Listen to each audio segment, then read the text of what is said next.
২৪-এর লোকসভা নির্বাচনে কিছুটা হলেও অক্সিজেন পেয়েছিল কংগ্রেস। তবে মহারাষ্ট্র হরিয়ানা বিধানসভা ভোটে হারের পর হাতের অবস্থা তথৈবচ। তাই সাংগঠনিক ক্ষমতার বিকেন্দ্রীকরণের লক্ষ্যে এবার আসরে কংগ্রেস। মঙ্গলবার থেকেই গুজরাটের আমেদাবাদে শুরু হয়েছে কংগ্রেস ওয়ার্কিং কমিটির সভা। বুধবার সবরমতীর তীরে পূর্ণাঙ্গ দলীয় সম্মেলন। সূত্রের খবর, এই দুই সভাতেই আলোচনার মূল বিষয় নেতৃত্ব এবং সাংগঠনিক কৌশল পুনর্গঠন। সামনে বাংলা, বিহার সহ ৬টি গুরুত্বপূর্ণ রাজ্যে বিধানসভা নির্বাচন। তার আগে দলের নির্বাচন পরিচালন দফতরের দায়িত্ব দেওয়া হতে পারে প্রিয়াঙ্কা গান্ধীকে। কংগ্রেসের বিভিন্ন রাজ্য শাখা এবং পদস্থ নেতারা চাইছেন প্রিয়াঙ্কার রাজনৈতিক দক্ষতাকে আরও ভালোভাবে কাজে লাগানো হোক, কারণ সাধারণ মানুষের সঙ্গে সংযোগের ক্ষেত্রে তার স্বাভাবিক ক্ষমতা রয়েছে।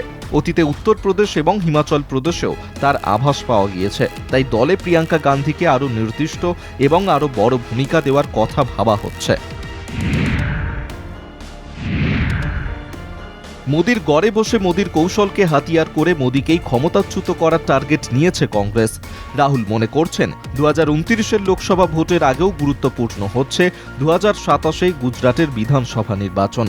বিধানসভা ভোটেই মোদিকে হারানোর মধ্যে দিয়ে কংগ্রেসের ভিত আরও মজবুত করার কাজটা শুরু করতে চাইছেন রাহুল। তাই বিজেপির মতোই কংগ্রেসকেও বুথ স্তর থেকে সংগঠনকে মজবুত করতে হবে, ভোটার তালিকাকে হাতিয়ার করে লড়তে হবে। আর সেই লক্ষ্যেই গুজরাটে বসেছে কংগ্রেসের অধিবেশন। ১৯৬১ সালে মহাত্মা গান্ধী সর্দার প্যাটেলের গুজরাটে শেষবার কংগ্রেসের অধিবেশন বসেছিল। मंत्रणा ये बहुत ऐतिहासिक होने वाली है, इसके नतीजे भी बहुत ज्यादा ऐतिहासिक होंगे। देश में एक निराशा का माहौल है, उस निराशा के माहौल से निपटने के लिए कांग्रेस तैयार है अपनी जिम्मेदारियां लेने के लिए। বিজেপির মোকাবিলায় আরও শক্তিশালী হয়ে লড়াইয়ে নামার পরিকল্পনা হাত শিবিরের।